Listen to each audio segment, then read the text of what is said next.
Shalom para peserta Bible Study yang dikasihi Tuhan.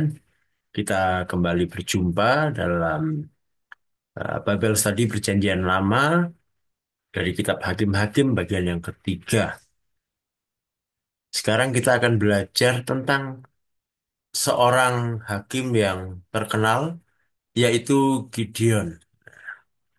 Kisahnya sudah cukup banyak dikenal. Saya rasa saudara sudah pernah dengar kisahnya. Nah, kisah tentang Gideon ini eh, cukup banyak apa ya detail-detail penting yang perlu kita perhatikan. Karena itu kisah tentang Gideon akan kita pelajari dalam dua atau tiga bagian. Ya, hari ini kita akan belajar dari bagian yang pertama tentang Gideon dari Hakim-Hakim pasal yang ke-6. Ya, jadi satu pasal saja kali ini. Tetapi kita perhatikan baik-baik apa yang bisa kita pelajari di situ, apa yang bisa kita terapkan, sehingga iman kita makin bertumbuh.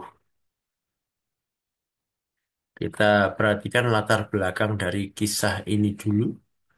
Tercatat di dalam Hakim-Hakim 6 ayat 1 sampai 10. Ya. Jadi yang pertama, Israel kembali berbuat yang jahat di mata Tuhan. Ya. Israel kembali tidak setia. Mereka menyembah Baal, dewa asing ya. Dan akibatnya maka Tuhan mengizinkan orang Israel ditindas oleh bangsa Midian ya, bersama bangsa Amalek juga ya, selama 7 tahun. Nah, 7 tahun ditindas. Bagaimana penindasannya? Hasil ladang mereka itu dirusak oleh orang-orang Midian. Jadi pasukan Midian dan Amalek itu eh, selalu mengganggu setelah orang Israel menabur. Jadi setelah menabur, maka orang Midian dan Amalek datang membawa segala macam pasukannya membawa juga binatang-binatang yang kemudian menginjak-injak tanah Israel, ladangnya orang Israel sehingga apa yang ditabur itu tidak bisa tumbuh. Jadi orang Israel gagal panen terus. Nah, tentu menderita. Orang Israel akhirnya kekurangan makanan dan mereka ketakutan. Mereka tidak berdaya melawan orang Midian. Kemudian mulailah orang Israel berseru-seru pada Tuhan. Nah, ketika Israel kemudian berseru pada Tuhan, minta pertolongan Tuhan. Respon Tuhan apa? Yang pertama, respon Tuhan adalah menegur Israel. Nah, ini penting, saudara. Karena Allah kita itu Bapak yang baik.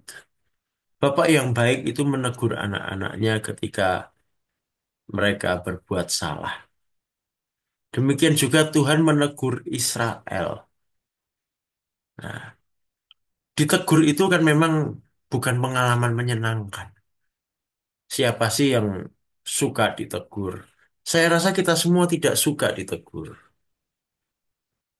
Tetapi ketika kita mendapatkan teguran dari Tuhan,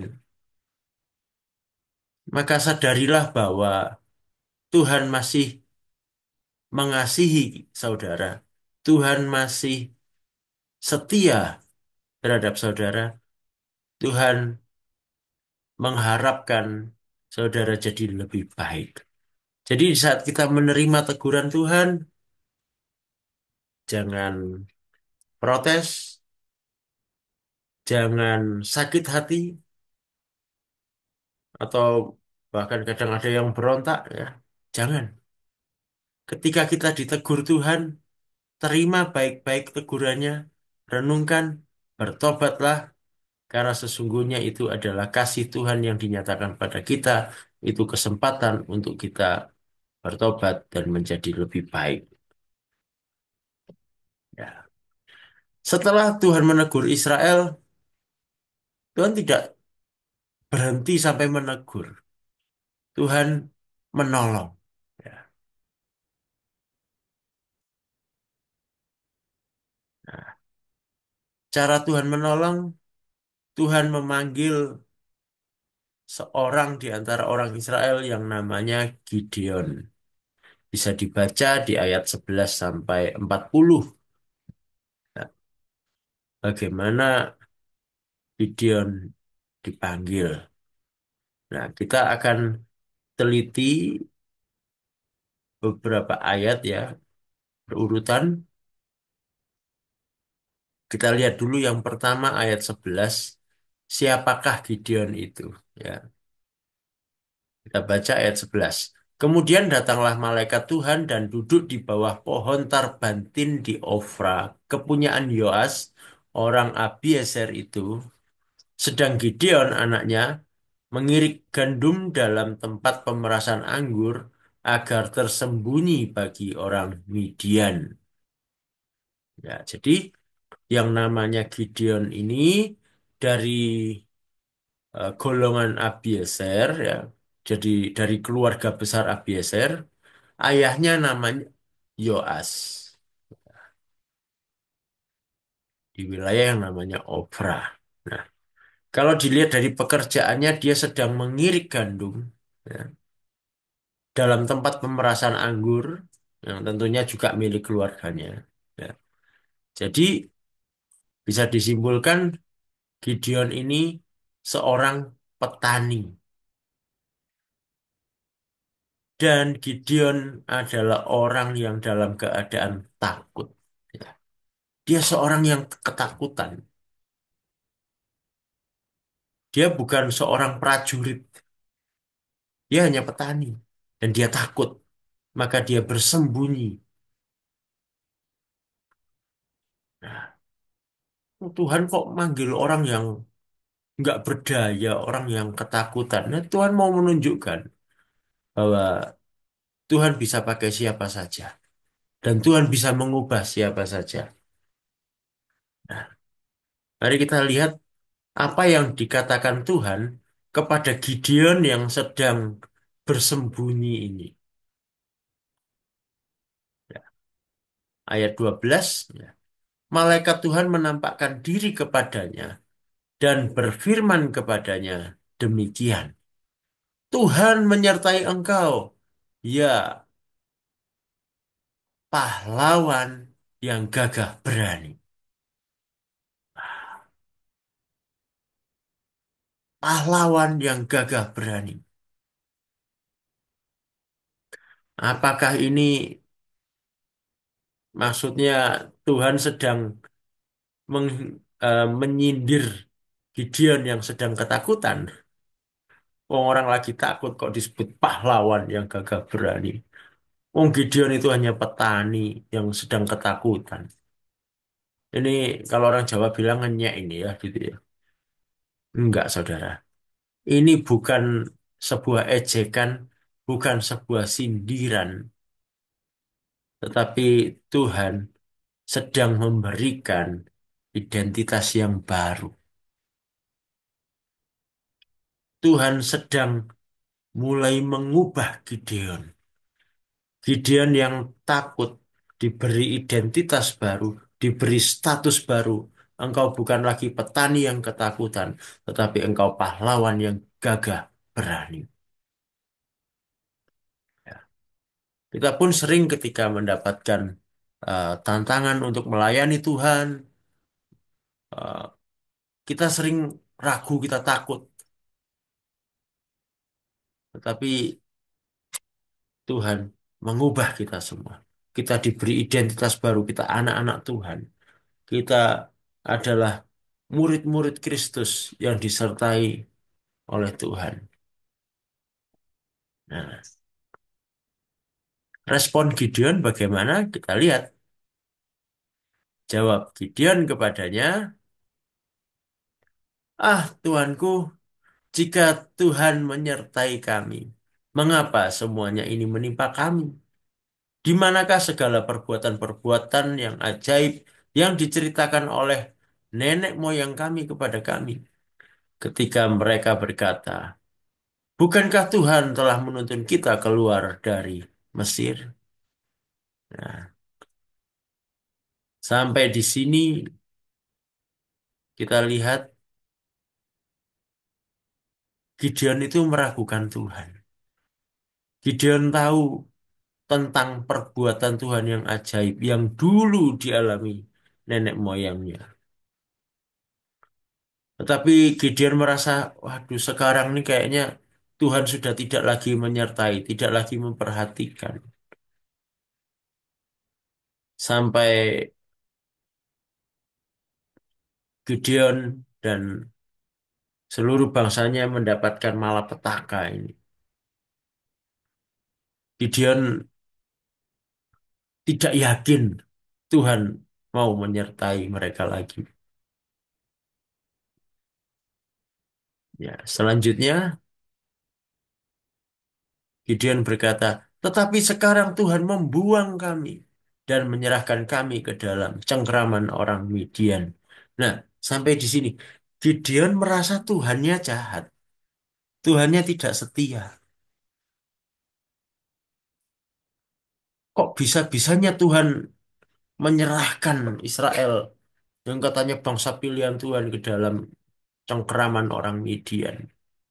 Nah, di sini kelihatan Gideon rupanya nggak sadar kalau orang Israel itu sudah berbuat salah, sudah berbuat jahat dengan menyimpang, menyembah ilah-ilah lain, menyembah Baal. Kayaknya Gideon ini kurang banyak mengenal firman Tuhan. Nah, kalau kita perhatikan ya, meragukan Tuhan, nggak paham firman Tuhan, mungkin tahu cuman sebagian. Udah gitu nggak sadar akan kesalahan orang Israel. Mungkin termasuk kesalahannya dia juga. Mungkin Gideon pun termasuk yang sempat ikutan menyembah berhala, menyembah Baal. Karena ternyata ayahnya punya mesbah Baal, punya tiang berhala. Nah, orang seperti ini loh, kok dipanggil Tuhan? Nah, sekali lagi saudara, Tuhan bisa pakai siapa saja. Mungkin ada kita pun yang sering merasa, aku ini loh masih ragu-ragu. Imanku belum sebesar orang yang itu. Imanku belum sebesar pendeta ini. Imanku belum sebesar pendeta itu. Mungkin juga kita merasa, aku belum tahu banyak. Aku ini masih kurang belajar firman Tuhan. Bahkan mungkin melakukan kesalahan juga nggak sadar kalau salah. Karena memang kurang belajar firman Tuhan. Saudara, itu tidak menjadi halangan untuk Tuhan memakai kita. Asalkan kita merespon panggilan Tuhan dengan benar. Ya. Coba kita lihat apa tanggapan Tuhan terhadap keraguannya Gideon. Lalu berpalinglah Tuhan kepadanya dan berfirman, "Pergilah dengan kekuatanmu ini dan selamatkanlah orang Israel dari cengkeraman orang Midian. Bukankah aku mengutus engkau?" Nah, perhatikan di sini Tuhan berkata, "Pergilah dengan kekuatanmu ini." Kekuatan yang mana? Kan Gideon orang yang sedang tidak berdaya. Kok Tuhan berkata, "Pergilah dengan kekuatanmu ini." Kekuatan yang mana? Saudara, ketika Tuhan mengubah statusnya Gideon, mengubah identitasnya Gideon. Ketika Tuhan berkata, "Hai pahlawan yang gagah berani," disitulah juga Tuhan memberikan kekuatan yang baru. Karena Tuhan mengutus Gideon, Tuhan juga menyertai dengan kuasanya. Jadi saudara yang dipanggil oleh Tuhan, saudara menjadi murid-murid Kristus, anak-anak Tuhan, yang diutus melayani Tuhan. Saudara semua diberi kekuatan yang dari Tuhan, diberi kuasa dari Tuhan.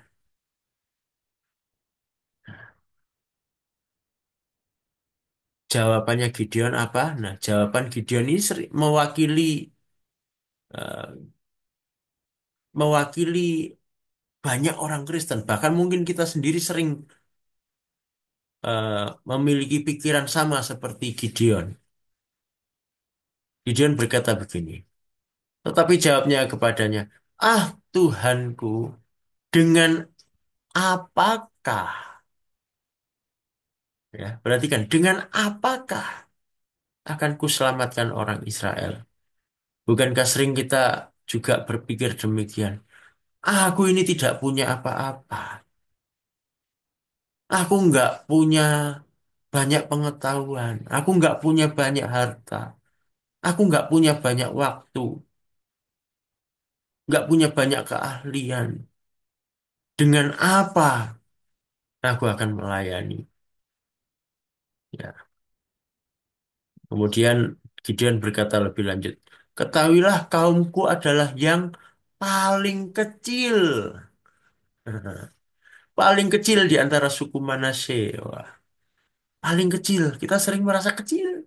Kita ini orang yang nggak berarti. Bukan siapa-siapa. Dan aku pun seorang yang paling muda di antara kaum keluargaku. Ya, sering kita merasa kita ini bukan siapa-siapa. Kita paling paling rendah. Kita nggak mampu gitu ya. Dan Tuhan meneguhkan lagi seperti ini. Berfirmanlah Tuhan kepadanya, tetapi akulah yang menyertai engkau. Sebab itu engkau akan memukul kala orang Midian itu sampai habis. Perhatikan ya. Akulah yang menyertai engkau. Ya, memang Gideon nggak punya apa-apa. Gideon bukan siapa-siapa. Dia orang yang kecil. Orang yang tidak berarti. Tetapi ada Tuhan yang menyertai dia. Dan ketika Tuhan menyertai, kuasanya menyertai, maka kemenangan sudah di tangan kita. Nah, di sini kita belajar. Melayani Tuhan, menjawab panggilan Tuhan bukan soal kemampuan kita, bukan soal siapa kita, tetapi soal Tuhan yang menyertai kita, yang memberikan kita kekuatan.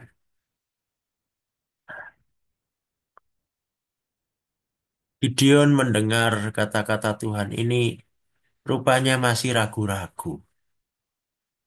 Di ayat 17 sampai 24 di situ dicatat Gideon meminta tanda.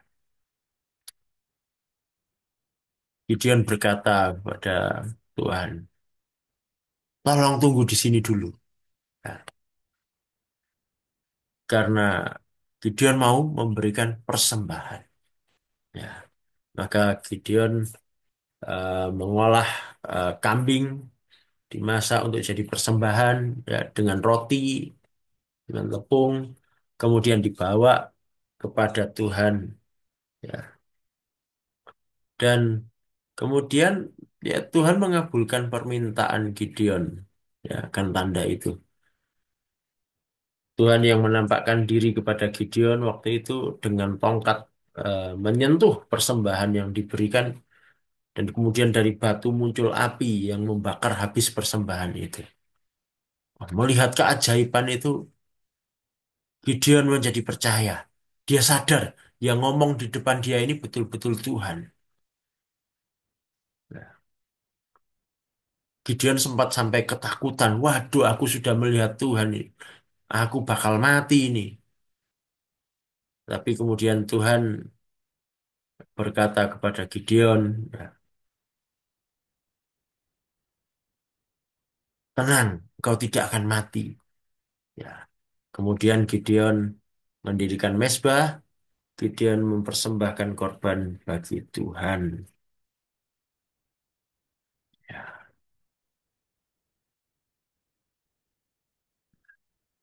Setelah Gideon eh, mulai percaya, maka oleh Tuhan diberi tugas. Sebetulnya tugas utamanya Gideon kan untuk mengalahkan bangsa Midian. Ya. Tetapi Tuhan itu baik. Dia tahu Gideon ini eh, sepertinya masih ragu-ragu gitu ya. Tuhan tahu Gideon masih belum berani menghadapi pasukan besar. Maka Gideon dilatih dari tantangan yang kecil dulu. Sebelum menghadapi bangsa Midian, nah, menghadapi siapa? Menghadapi ayahnya sendiri dulu. Yoas, ayahnya Gideon itu punya mesbah Baal dan punya patung ya, yang berhala. Nah, Tuhan memberi perintah kepada Gideon, robohkan itu.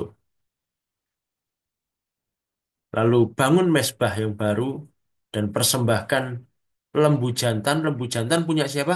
Punya ayahnya. Wah, ini cari perkara dengan ayahnya ini.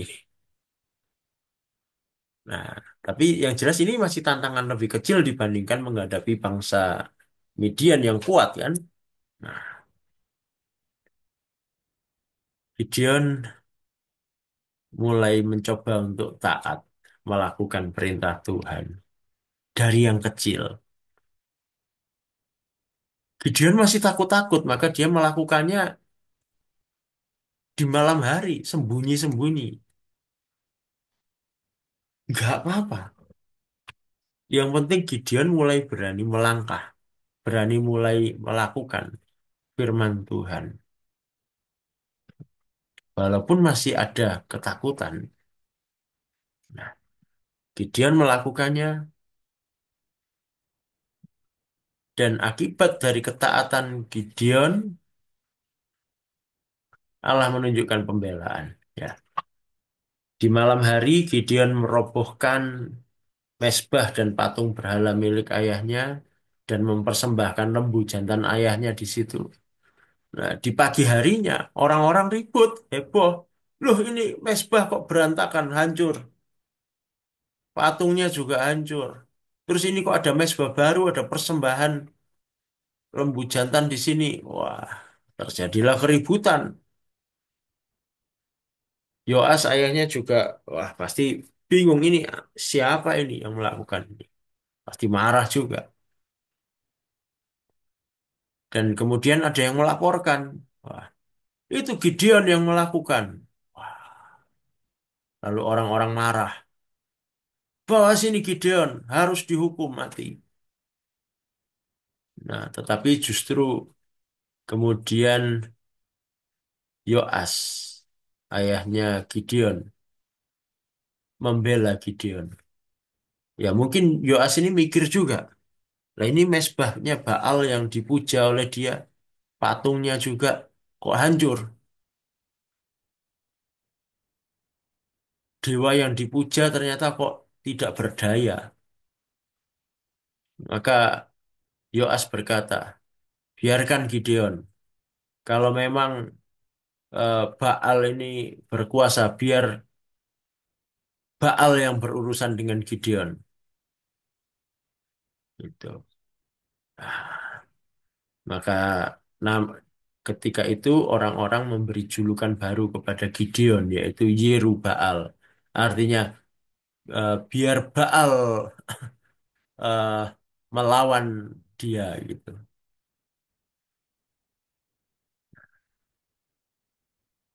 Setelah peristiwa ini melakukan ketaatan dari yang kecil, maka iman dan keberanian Gideon mulai tumbuh. Oh, ternyata aku bisa melakukannya. Oh, ternyata Tuhan membela aku. Maka Gideon mulai mengumpulkan pasukan perang untuk menghadapi bangsa Midian. Tetapi apakah sungguh-sungguh semua keraguan dan ketakutannya Gideon sudah hilang? Ternyata belum juga. Sekarang dia mau menghadapi pasukan Midian yang kuat. Muncul lagi keraguan dan ketakutan itu. Maka di ayat 36 sampai 40 dicatat kembali Gideon meminta tanda. Ini tanda yang kedua.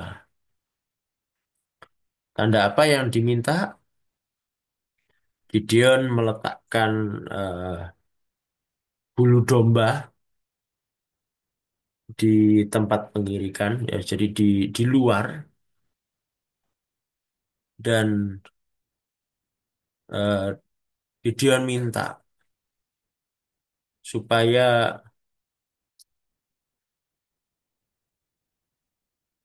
embun yang muncul di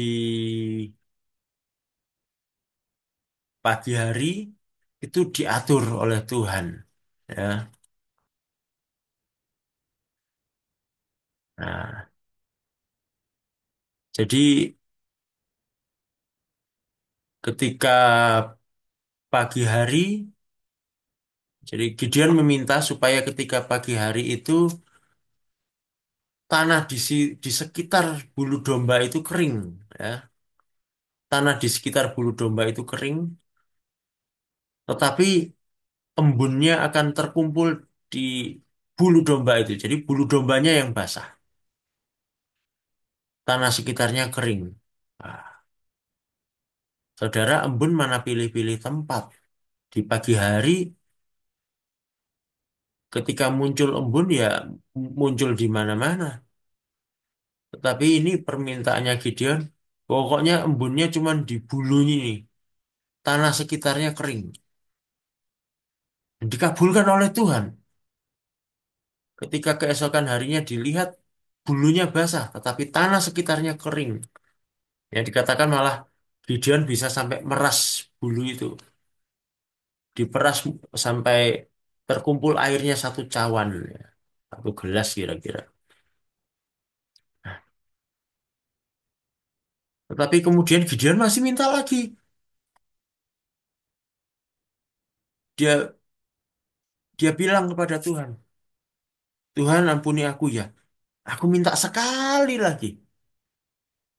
Berikan tanda lagi. Besok bulu ini akan kering. Tetapi tanah sekitarnya basah. Nah, dibalik sama dia. Kalau tadi maunya bulunya yang basah, tanahnya sekitarnya kering, dikabulkan Tuhan. Wah, kalau minta kebalikannya bisa nggak? Tanah sekitarnya basah oleh embun, tetapi bulu itu kering.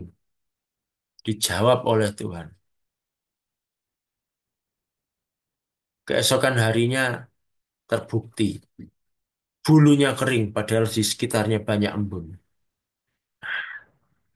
Gideon jadi percaya, yakin. Keesokan harinya, Gideon mulai berangkat dengan pasukannya ke medan perang.